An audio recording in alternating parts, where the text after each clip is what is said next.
علی علی حق ہے، علی حق ہے، علی حق ہے، علی علی جدھر حق ہے ادھر مولا، جدھر حق ہے ادھر مولا، جدھر مولا ادھر حق ہے.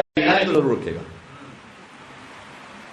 تو ایک وہ شے کہ جو آپ کو بہت جلدی اللہ سبحانہ و تعالیٰ سے قریب کرتی ہے وہ نماز ہے، اور بالخصوص نماز اول وقت. اور ایک وہ شے کہ جو بہت جلدی آپ کو اللہ سبحانہ و تعالیٰ سے قریب پہنچاتے وہ ہے بارگاہ امام حسین سے اپنی گرہ کو باندھ کے رکھنا. بارگاہ ہے اب عبداللہ حسین علیہ السلام سے آپ اپنے آپ کو باندھ کے رکھیں.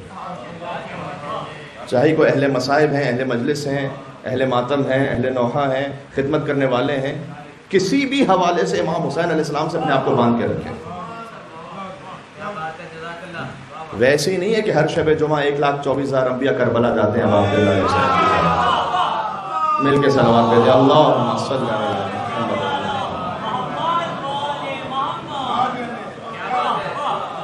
ایسے ہی نہیں کہ ہر نبی نے گریہ کیا ہو امام حسین علیہ السلام پر. بعض انبیاء کے واقعات میں کہ جب انہوں نے امام حسین علیہ السلام پر گریہ کیا تو کئی دن تک وہ کھانا نہیں کھا سکے، شدت کا گریہ ان پر طاری ہوا. حضرت ابراہیم علیہ السلام کے واقعے کی جانب ہم نے اشارہ کیا تھا 28 رجب کی شب کی مجلس میں کہ جب انہوں نے اپنے فرزند کو ذبح کیا اور اللہ تعالیٰ نے حضرت اسماعیل علیہ السلام کو فدیہ قرار دیا اور جان کو محفوظ رکھا ان کی. اور ابراہیم علیہ السلام چاہتے تھے کہ جو شدت غم پر صبر کرنے کا اجر ہے وہ مجھے حاصل ہو. جب بیٹا قربان ہو جائے گا باپ کے ہاتھوں سے، اس سے بڑا غم کیا ہوگا؟ جو شدت غم ہے اس پر صبر کرنے کا اجر مجھے حاصل ہو. حضرت ابراہیم علیہ السلام یہ چاہتے تھے. تو اللہ تعالیٰ نے کہا کہ اے ابراہیم آپ کو اپنا نفس زیادہ محبوب ہے یا آپ کے دل میں آخری نبی کی زیادہ محبت ہے؟ اب یہاں پر تکلف کوئی نہیں ہو سکتا، اللہ تعالیٰ سے کلام ہو رہا ہے. یہاں تکلفاً نہیں کہا جا سکتا کہ آخری نبی سے اور حقیقت میں اپنے آپ سے محبت ہو. یہاں پر ایک تو خود حضرت ابراہیم علیہ السلام عصمت کی منزل پر ہے، دوسرا ہے کہ اللہ سبحانہ و تعالیٰ سے کلام ہو رہا ہے کہ جو دل کی گہرائیوں کو جانتا ہے، رازوں سے واقف ہے. وہاں اللہ سبحانہ و تعالیٰ نے کہا اب اپنا نفس زیادہ محبوب ہے یا آخری نبی زیادہ محبوب ہے؟ انہوں نے کہا کہ مجھے آخری نبی سے زیادہ محبت ہے اپنے آپ سے. تو کہا آپ کو اپنا فرزند زیادہ عزیز ہے یا ان کا فرزند عزیز ہے؟ کہ مجھے اپنے فرزند سے زیادہ ان کا فرزند عزیز ہے. تو اللہ تعالیٰ نے کہا اے ابراہیم آج امتحان آپ کا یہاں مکمل ہوا اور ہم نے آپ کے فرزند کو بچا لی، لیکن جو شدت غم ہے اصل وہ اس وقت ہے کہ جب آخری نبی کے فرزند کو ظلمن شہید کیا جائے گا. یہاں تو ہم نے آپ کو حکم دیا تھا نا، فرق ہے یہاں تو ہم نے آپ کو حکم دیا تھا نا، وہاں پر ظلمن انہیں شہید کیا جائے گا. تو وہ غم زیادہ ہے یا یہ غم زیادہ ہے؟ حضرت ابراہیم علیہ السلام نے کہا پروردگار وہ غم زیادہ ہے. کہ بس اب آپ اس غم پر گریہ کیجئے. تو وہ جو شدت غم پر پہنچ کر آپ اللہ سبحانہ و تعالیٰ سے اجر چاہتے تھے وہ ہم آپ کو حسین پر گریہ کی وجہ سے عطا کریں گے. اور ابراہیم علیہ السلام نے امام حسین علیہ السلام پر رونا شروع کیا. یہاں میں ایک بزرگ عالم کا جملہ پڑھ رہا ہوں، ایرانی ہے، فارسی زبان سے تعلق رکھتے ہیں. انہوں نے کہا اور بات بالکل بجا ہے کہ اللہ تعالیٰ نے جو انبیاء کو امام حسین علیہ السلام پر گریہ کروایا ہے اس لیے کہ کچھ خاص مقامات ہیں جنہیں انبیاء نے بھی طے کرنا ہے. گریہ برابر عبداللہ حسین علیہ السلام کی وجہ سے انہوں نے بھی طے کرنا ہے. یہ آسان منزل نہیں ہے. تو اللہ تعالیٰ کے یہاں کوئی، میں نے عرض کیا، تکلفات نہیں ہے، فارمیلٹیز نہیں ہے کہ بس ایک کام کرنا ہے تو کرنا ہے. اس کی کوئی حکمت ہے، اس کی کوئی وجہ ہے. سبحان اللہ. اور پھر کم از کم ہمارا کوئی دن ایسا نہیں گزرنا چاہیے کہ ہمارا دن گزر جائے اور ہم امام حسین علیہ السلام کو سلام نہ کریں، ان کی زیارت نہ کریں. امام حسین علیہ السلام کی زیارت چاہے ایک مختصر زیارت، ابھی میں عرض کرتا ہوں کتنی مختصر، ابھی پیش کرتا ہوں. یہی سدیر سیرفی ہیں. امام نے پوچھا کہ اے سدیر روز میرے جد حسین کی زیارت کرتے ہو؟ کہ مولانا میں تو مدینہ میں ہوں، میں کربلا روز کیسے جاؤں؟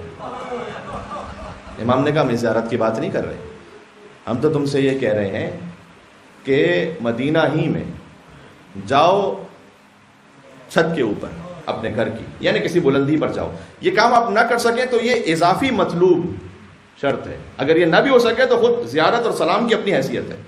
اور پھر امام نے فرمایا کہ جب کسی بلند مقام پر پہنچ جاؤ یا کم از کم آپ زیر آسمان یہ کام کر سکتے ہیں. اور یہاں جس طرح سے گھر ہیں اس میں یہ کام آسانی سے ہو سکتا ہے کہ آپ زیر آسمان جائیں دن میں ایک دفعہ.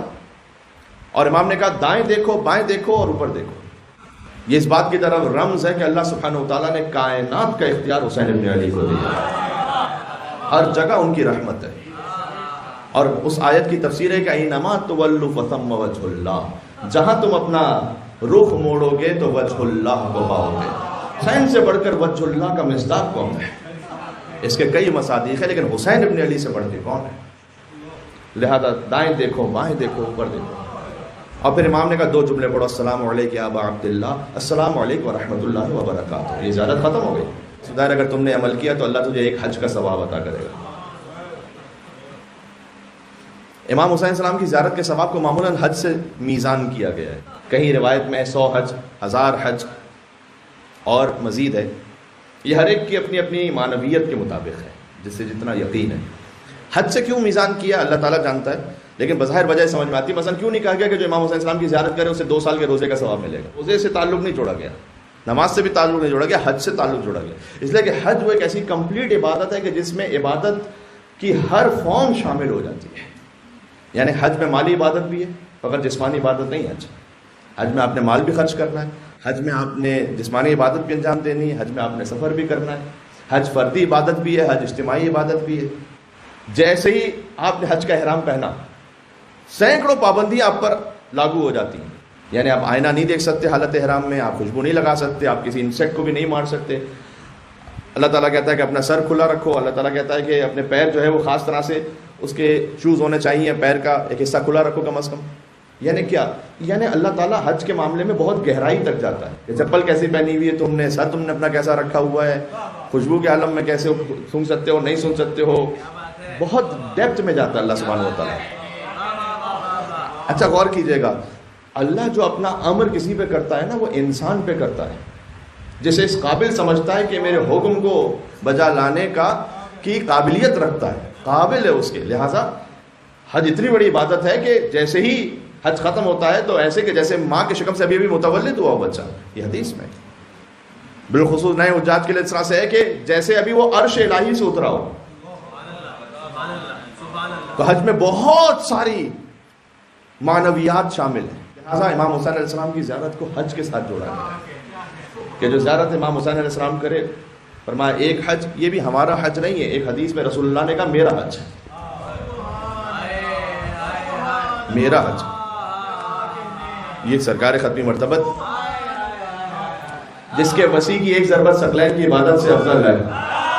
مجھے نہیں پتا اس کے حج کا ثواب کتنا ہے. اللہ اکبر، سبحان اللہ، یا علی، سبحان اللہ.